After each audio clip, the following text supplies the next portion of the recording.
Times of crime में आप सबों का स्वागत है। मैं हूं संतोष सिंह और आज हम टाइम्स ऑफ क्राइम में चर्चा करने जा रहे हैं उस खबर की जिस खबर की वजह से बिहार की पूरी सियासत गर्मा गई थी। और वो खबर ऐसी कि प्रधानमंत्री तक फोन लगा दिया। जी हाँ, हम बात मुकेश सहनी के पिता की हत्या की कर रहे हैं। हाई प्रोफाइल हत्या था और उस हत्या को लेकर दरभंगा पुलिस बहुत ही दबाव में काम कर रही थी। आज मैंने खबर भी चलाई थी कि उस दबाव की वजह से जो गिरफ्तारी तो हुई, अपराधी पकड़े गए, लेकिन अपराधी को सजा मिले या फिर उस अपराधी के पकड़े जाने के बाद घटना की जो वजह है वो वजह सामने आए, इसके लिए जो अनुसंधान को जिस दिशा में ले जाने की कोशिश होनी चाहिए थी उसमें जल्दबाजी की वजह से दरभंगा पुलिस की किरकिरी हो रही है और डीजीपी भट्टी पर सवाल खड़े होने लगे। वैसे आज दरभंगा पुलिस ने एक बड़ी कामयाबी हासिल की। जिस हथियार का इस्तेमाल मुकेश सहनी के पिता की हत्या में किया गया था, वो उस हथियार को बरामद करने की दरभंगा पुलिस मतलब कह रहे उसने दावा कर रही है कि हमने बरामद कर लिया। लेकिन बड़ा सवाल ये है कि जिस राजनीति को इस मर्डर के सहारे भी साधने की कोशिश हो रही थी, उसमें मुसलमान अभियुक्तों की गिरफ्तारी से आरजेडी को भी और मुकेश सहनी को भी वो स्पेस नहीं मिल पा रहा है जिस स्पेस के सहारे वो बिहार की राजनीति को साधना चाहते थे। क्योंकि शुरुआती दौर में जिस तरीके का माहौल बनाया गया, लॉ एंड ऑर्डर को लेकर बड़ी बड़ी बातें, सड़क पर उतरी सारी पार्टियां, क्या नहीं हुआ। आज कांग्रेस वाले पिट गए, लॉ एंड ऑर्डर को लेकर सड़क पर उतरे थे, पिट गए। लेकिन जैसे ही मुसलमानों का नाम सामने आया, वो जो नैरेटिव सेट करना चाह रहे थे ना, वो नैरेटिव सेट हुआ नहीं और आज हथियार बरामद हो गया। और जो थ्योरी सामने आया कि जिस वजह से उसकी हत्या हुई है, तो ऐसे में मुकेश सहनी को लेकर भी सवाल अब खड़े होने लगे हैं।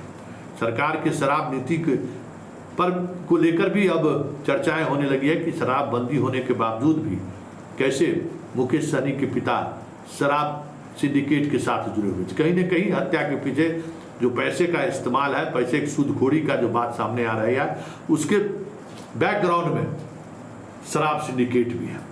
जिस शराब सिंडिकेट को छुपाने की वजह से ही दरभंगा पुलिस को इतना वक्त लग गया अपराधियों के इस्तेमाल किए गए हथियार तक पहुंचने में।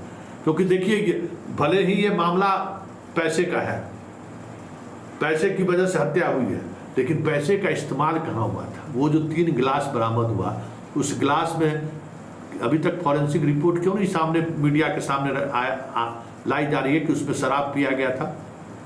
कई बोतल शराब की बरामद भी हुई है जिसको पुलिस लगातार छुपा भी रही है। सीजर लिस्ट में भी उसका नहीं लिया गया। तो क्या प्रधानमंत्री, मुख्यमंत्री की सक्रियता या होम मिनिस्टर की फोन कॉल्स के सहारे शराब सिंडिकेट में से पिता का रिश्ता है, ये छुपाने की कोशिश तो नहीं है। क्योंकि जिस तरीके से मुकेश सहनी इस हत्याकांड को लेकर एक इमेज बनाने की कोशिश कर रहे थे कि इनसे प्रधानमंत्री दुखी हैं, उन्होंने फ़ोन किया, मैं रोने लगा, गृह मंत्री हमसे बात किए, मुख्यमंत्री से हमारी बात हुई। मतलब उस हत्याकांड के सहारे भी ये इमोशन पैदा करना चाहते थे अपने समाज में। लेकिन जो चीज़ें सामने आई, अब विरोध क्या पूरे बिहार के उनके बिरादरी के लोग समझने लगे हैं कि हत्या की वजह क्या है। क्योंकि उनके समाज में इस तरीके की चीज़ें कोई नई बात नहीं है। सूद पे पैसा लगाना भी और मछली व्यापार भी करना और दारू और शराब के धंधे में रहना, ये कोई नई बात नहीं है। ये एक ट्रेडिशनल तरीके से ये चीज़ें बरसों बरस से सहनी समाज में होता आ रहा है। ये अलग बात है कि आज शराबबंदी है, लेकिन शराब पीना, तारी पीना, मछली खाना उनकी ज़िंदगी का हिस्सा रहा है। लेकिन इससे इतर जो सबसे महत्वपूर्ण बात है कि हत्या की जो वजह है, वो वजह कहीं न कहीं मुकेश सहनी अपने पिता के हत्या के सहारे जो राजनीति साधना चाहते थे, उस राजनीति साधने के लिए जो चीज़ें वो बिसात बिछा रहे थे, एक तो मुस्लिम अपराधी के सामने आने से और दूसरा शराब सिंडिकेट से रिश्ता रहने की वजह से, वो नैरेटिव इनका फिलहाल कामयाब होता हुआ नहीं दिख रहा है।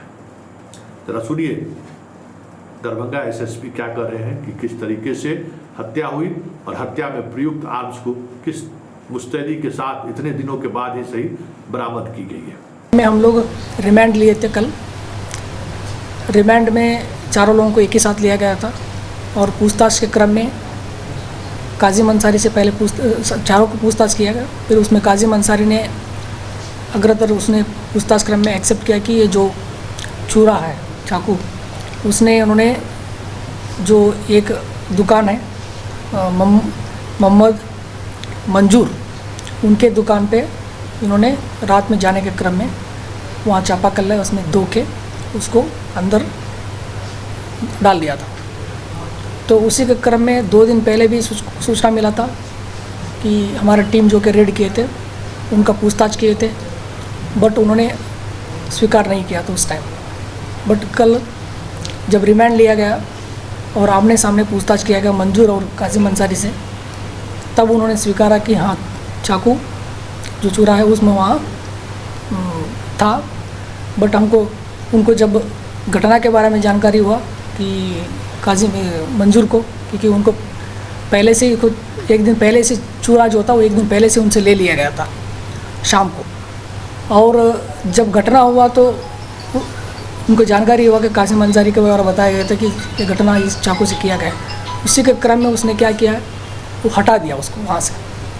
तो इसीलिए 2 दिन जब हमारी टीम किया था वो नहीं मिल पाया, और जब आमने सामने किया गया कल तब इन्होंने स्वीकारा कि हाँ हमने हटा दिया था, उसको हटा के अपने घर पे इन्होंने रख दिया था जो मंजूर है।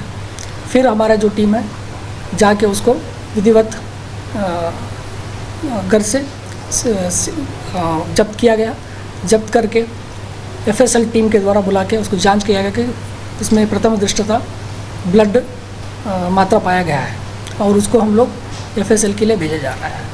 और मोहम्मद मंजूर भी कन्फेस किया है कि एक दिन पहले हमसे लेके गए थे, और नेक्स्ट डे घटना होने के बाद इन्होंने जब जानकारी मिला तब इन्होंने डर के, क्योंकि अगर पुलिस को पता चलेगा तो हमको भी गिरफ्तार किया जाता है, उसी के क्रम में इन्होंने लेके चला गया और उसको वो जाके अपने घर पे रख दिया था, उसको जब्त किया गया।